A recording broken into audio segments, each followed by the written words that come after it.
Bom dia, pessoal.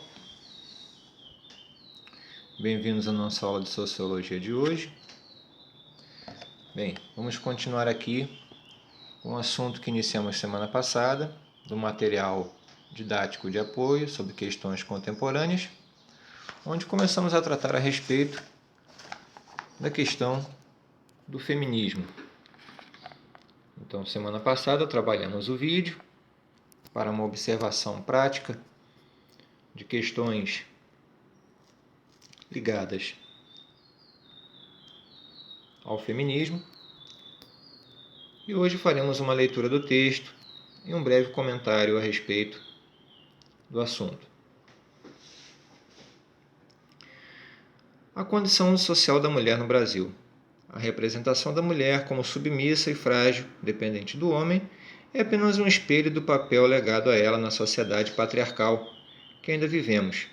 Como consequência disso, dados publicados pela pesquisa Novo Século, Velhas Desigualdades, Diferenças Salariais de Gênero e Etnia na América Latina, revelam que no Brasil, contrariando o artigo 7 da Constituição, os homens recebem salários cerca de 30% maiores do que as mulheres de mesma idade e nível de instrução. Isso certamente está ligado a uma mentalidade que concebe a mulher como alguém inferior ao homem.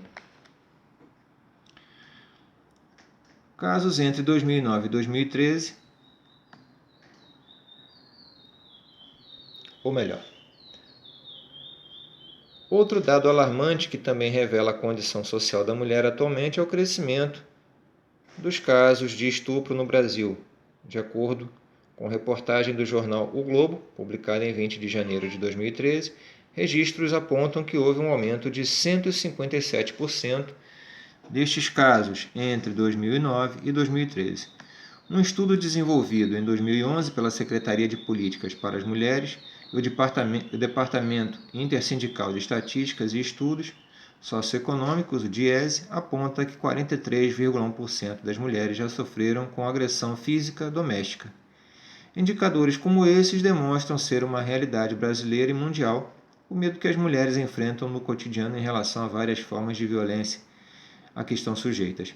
Diante disso, sabendo que os movimentos sociais são importantes para que as demandas das minorias sejam consideradas em um contexto mais global, destaca-se a importância do movimento feminista, que busca igualdade entre gêneros, bem como o reconhecimento da mulher como sujeito na história. Feminismo.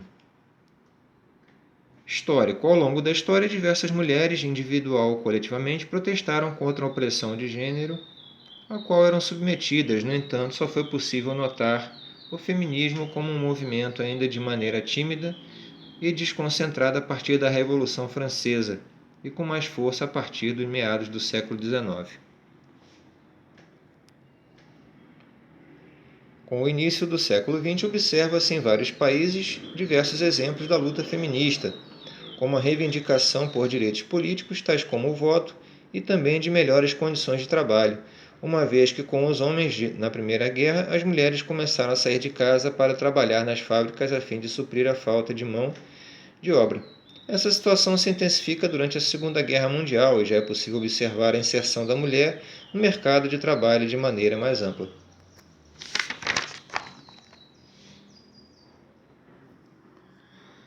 No Brasil, o feminismo também toma forma a partir da primeira década do século XX, principalmente com a reivindicação do direito da mulher ao voto, que só foi concretizado em 1932.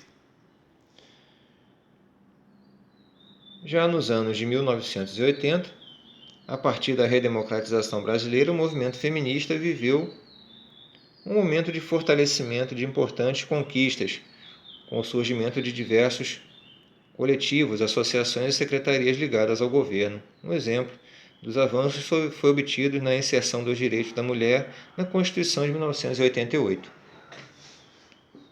O movimento feminista. Diante de tudo o que foi apresentado até o momento, o movimento feminista, muito presente nos dias atuais, busca ressignificar o papel social da mulher. Assim, os objetivos básicos que podem ser associados ao feminismo são igualdade de gênero, combate a todas as formas de opressão contra a mulher, como o estupro, todos os tipos de assédio, chantagens sexuais, ocorridas principalmente no ambiente de trabalho, etc. Assegurar à mulher sua liberdade de escolha em relação à sua forma de se comportar e se expressar, independentemente das convenções de gênero estabelecidas por uma sociedade. Em suma, mudar a cultura que enxerga a mulher como objeto e colocá-la como um sujeito da própria história. Obviamente, existem correntes diversas dentro do movimento feminista, como o movimento feminista da periferia ou o de mulheres negras, cujas reivindicações envolvem também questões raciais e de classe. No entanto, de forma geral, as causas anteriormente citadas são comuns à maioria dos movimentos. Uma questão que também é tratada como demanda geral no feminismo é a violência contra a mulher, por ser algo altamente preocupante que ainda está muito presente, conforme revelam dados apresentados no início deste capítulo. Diante disso, houve um grande avanço nas questões no Brasil. Lei 11.340, popularmente conhecida como Lei Maria da Penha, sancionada em 7 de agosto de 2006, definiu e tipificou a violência contra a mulher, física, psicológica, sexual e moral. Um significado essencial dessa lei é admitir que a mulher sofre determinadas violências apenas por sua condição de gênero, ou seja, simplesmente por ser do sexo feminino. Outro ponto importante é que essa lei determinou que o enfrentamento à violência contra a mulher é responsabilidade do Estado.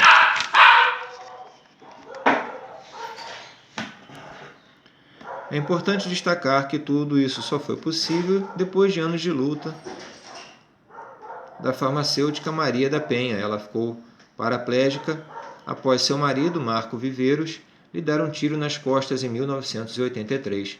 Mas ele alegou para a polícia que assaltantes haviam invadido a casa. Maria da Penha ficou meses no hospital e, quando retornou, já sem poder andar, sofreu uma nova tentativa de assassinato por parte do seu marido, que tentou eletrocutá-la no chuveiro. A primeira condenação ocorreu em 91, mas Viveiros conseguiu a liberdade em 2002. Ele foi preso novamente, entretanto, cumpriu apenas 1/3 da sua pena. Nesse sentido, foi sancionada também, em 9 de março de 2015, a Lei do Feminicídio, que transforma em crime hediondo o assassinato de mulheres por questões de gênero. Esse projeto estabelece que, nos casos de violência doméstica e familiar, existem razões relacionadas às questões de gênero. Além disso, o menosprezo e a discriminação contra a condição da mulher também são abarcados pelo projeto. Apesar de todas as estatísticas e da própria história, que apenas corrobora esses dados, provando que a violência contra a mulher é específica e causada por sua condição de gênero, legitimando, portanto, a importância do movimento feminista, o termo feminismo ainda é visto como de forma pejorativa, pois não é entendido corretamente por muitas pessoas. Alguns ainda o entendem como contrário de machismo, mas essa é uma visão errônea, pois o feminismo é um movimento que significa liberdade, igualdade entre gêneros, enquanto o machismo é um comportamento de opressão do homem sobre a mulher e a negação dos direitos iguais a ela, ainda que não resulte em violência física. Diante desse quadro, criaram-se diversos estereótipos referentes às feministas. Segue uma lista com os principais mitos em relação a que prega de um modo geral esse movimento. O feminismo é contra a mulher assumir o papel de dona de casa e não trabalhar fora para cuidar da família. O feminismo prega total liberdade de escolha da mulher, inclusive se decide ficar em casa cuidando da família, desde que essa seja uma escolha exclusivamente dela e não do marido, do pai ou de qualquer outra pessoa que ache que esse é o dever da mulher. Mulher feminista não pode usar maquiagem e ser vaidosa, mas uma vez em nome da liberdade, o feminismo acredita que ela deve ser como quiser, sem ser julgada por suas escolhas com relação à sua roupa, sua aparência, ao seu comportamento e principalmente em relação ao seu corpo.